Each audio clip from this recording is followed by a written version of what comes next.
அனைத்து ஆசிரியர்களுக்கும் இனிய மாலை வணக்கம். BT BRT 2024 result with final answer key நேற்றைய தினம் வெளியிடப்பட்டது. மொத்தம் நமக்கு 9 வகையான பாடங்கள். இந்த ரோல் நம்பரில் 1 அப்படிங்கிறது தமிழ் பாடம், 2 ஆங்கிலம், 3 கணிதம், 4 இயற்பியல், 5 வேதியியல், 6 தாவரவியல், 7 விலங்கியல், 8 வரலாறு, 9 புவியியல். மொத்தம் 9 வகையான பாடங்கள் இருந்தது. நம்ம 9 வகையான பாடங்களுக்குமே தொகுத்து பிடிஎஃபாக தான் விட்டுருந்தாங்க. அதில் எல்லாருமே இந்த நம்பரை வச்சு பிரிச்சுட்டாங்க. ரோல் நம்பர் 1 அப்படின்னு ஸ்டார்ட் பண்ணுறதுலாம் தமிழ் அப்படிங்கிறதால எல்லாம் தமிழ் பாடத்தில் இவ்வளோ பேர் தேர்வு எழுதியிருந்தாங்க, இங்கிலீஷில் இவ்வளோ பேர் தேர்வு எழுதியிருந்தாங்க, மேக்ஸ் ஃபிசிக்ஸ் அப்படிங்கிற மாதிரிலாம் எல்லாம் விட்டுருந்தாங்க. அதே போல் ஒவ்வொரு மேஜர்லையுமே 100க்கு மேலே எவ்வளோ பேர் எடுத்திருக்காங்க, அது நம்ம ஈஸியாக நம்ம ஃபில்ட்ரு பண்ணுற மாதிரி எல்லாருமே ஆல்மோஸ்ட் வாட்ஸ்அப் குரூப்பில் பார்த்துருப்பீங்கன்னு நினைக்கிறேன். அந்த ரோல் நம்பரு மார்க் மட்டும்தான் விட்டுருந்தாங்க. இதை வச்சு கட் ஆஃப் ப்ரெடிக்ட் பண்ண முடியுமான்னு கேட்டிங்கன்னா கண்டிப்பாக முடியாது. ஓரளவு சேஃப் மார்க் வேணால் சொல்லலாம். இவ்வளோ மார்க் மேலே எடுத்தவங்க கண்டிப்பாக கிடைக்கலான்னு சொல்ல முடியுமே தவிர, உங்கள் மேஜரில் உங்கள் கேட்டகரியில் லாஸ்ட்டு கட் ஆஃப் இது தான் வரும்னு சொல்லி யாராலையுமே சொல்ல முடியாது. அடுத்து நமக்கு இந்த சிவி லிஸ்ட்டும் ரொம்ப முக்கியமானது. ஏன்னா இப்போ ரிட்டன் எக்ஸாம் பேஸ் பண்ணி ரிசல்ட் விட்டுருக்காங்க. இன்னும் வெயிட்டேஜ் மார்க்லாம் ஆட் பண்ணல யாருக்குமே. எடுத்த மார்க் மட்டும்தான் ரிசல்ட்டில் வந்திருக்கு. இப்போ நமக்கு வெயிட்டேஜ் மார்க்கும் சேர்த்து தான் அந்த டோட்டல் மார்க்கை வச்சு தான் சிவி லிஸ்ட் தயார் பண்ணுவாங்க. ஒரு பணியிடத்திற்கு 1.25 ஆசிரியர்கள் வீதம் நமக்கு சிவிக்கு கூப்பிடுவாங்க. அப்போ 2013 உள்ளவங்களுக்கு ஒரு 5 மார்க் எக்ஸ்ட்ரா எல்லாருக்குமே சேர்ப்பாங்க.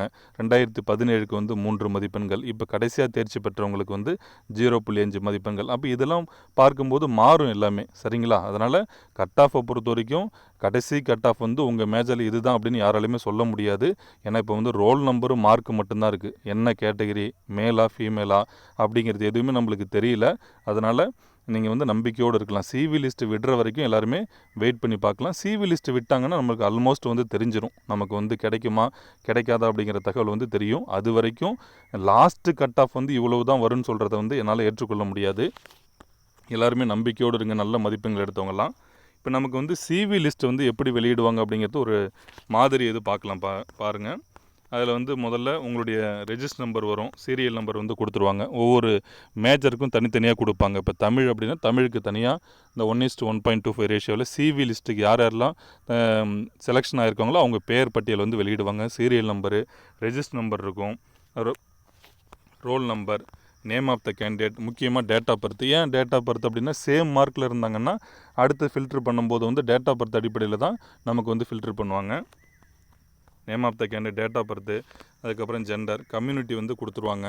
உங்களுடைய கேட்டகரி என்னவோ அது இருக்கும். பிஎஸ்டிஎம் எஸ்ஆ நோவான்னு இருக்கும். அடுத்து பிடபிள்யூடியில் எஸ்ஆ நோவான்னு இருக்கும். நீங்கள் எவ்வளோ மார்க் உங்களுடைய டோட்டல் மார்க் வந்திருக்கும். கடைசியாக பாருங்கள் சிவி 10 அப்படின்னு இருக்கும். அது ரொம்ப முக்கியமானது. உங்கள் கேட்டகரி என்னன்னு முன்னாடியே இருக்கும். சிவி 10 அப்படிங்கிறது உங்களை எந்த 10 அடிப்படையில் கூப்பிடுறாங்க. இப்போ உதாரணத்துக்கு இப்போ முதல் மார்க்கு இருக்கிறவங்கள ஜிடி ஜென்ரல் 10ல் கூப்பிடுவாங்க. அதேமாதிரி நம்ம பார்த்துக்கலாம். உங்கள் ஜிடி உமன் அதில் அலாட்மெண்ட் வரும். உங்கள் எந்த 10 அடிப்படையில் நாங்கள் சிவிக்கு கூப்பிட்றோம் அப்படிங்கிறது கடைசி காலத்தில் இருக்கும்.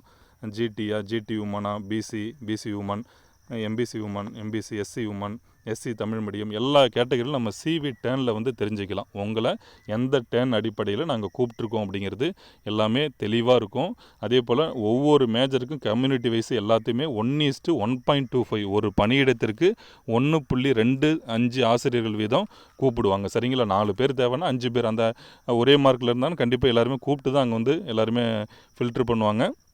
அப்போ அந்த சிவி லிஸ்ட்டு விடுற வரைக்கும் நம்ம எல்லோரும் வெயிட் பண்ணலாம். இந்த சிவி லிஸ்ட்டெல்லாம் நம்ம முடிச்சுட்டு வந்ததுக்கு அப்புறம் நம்ம கடைசியாக ஃபைனல் ப்ரொஃபஷனல் செலெக்ஷன் லிஸ்ட்டு விடுவாங்க. எப்போன்னா சிவி முடித்ததுக்கப்புறம் அதில் தான் நம்ம இப்போ வேரியஸ் டிபார்ட்மெண்ட் ஸ்கூல் இருக்குங்களா, இப்போ கார்ப்பரேஷன் டிபார்ட்மெண்ட்டாக இருக்கட்டும், இல்லை வெல்ஃபேர் டிபார்ட்மெண்ட்டாக இருக்கட்டும், இவங்கெல்லாம் நம்ம கடைசியாக ஃபைனல் ப்ரொஃபஷனல் செலெக்ஷன் லிஸ்ட்டு விடும்போது தான் நம்ம எந்த டிபார்ட்மெண்ட்டில் தேர்வு செஞ்சுருக்காங்க அப்படிங்கிறதும் குறிப்பிட்டு அதிலே கொடுத்துருவாங்க. இப்போ வராது.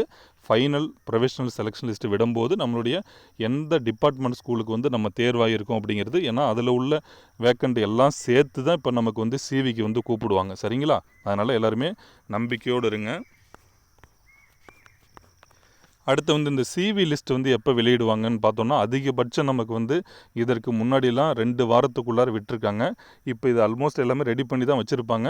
அடுத்த வாரத்துக்குள்ளார வருவதற்கான வாய்ப்புகள் அதிகமாக இருக்குது. அது நாளைக்கே கூட வரலாம். இல்லை அடுத்த வாரத்துக்குள்ளார நமக்கு இந்த 1:1.25 ரேஷியோ சிவி லிஸ்ட் வெளியிடுவதற்கான வாய்ப்புகள் அதிகமாக இருக்குது. எல்லாருமே நம்பிக்கையோடு இருங்க. நம்ம கண்டிப்பாக அடுத்த சிவிக்கு என்னென்ன தேவைப்படும் அப்படிங்கிற எல்லா விவரங்களுமே உங்களுக்கு வந்து தெளிவான வீடியோ வந்து தொடர்ந்து கொடுப்போம். அனைவருக்கும் மிக்க நன்றி.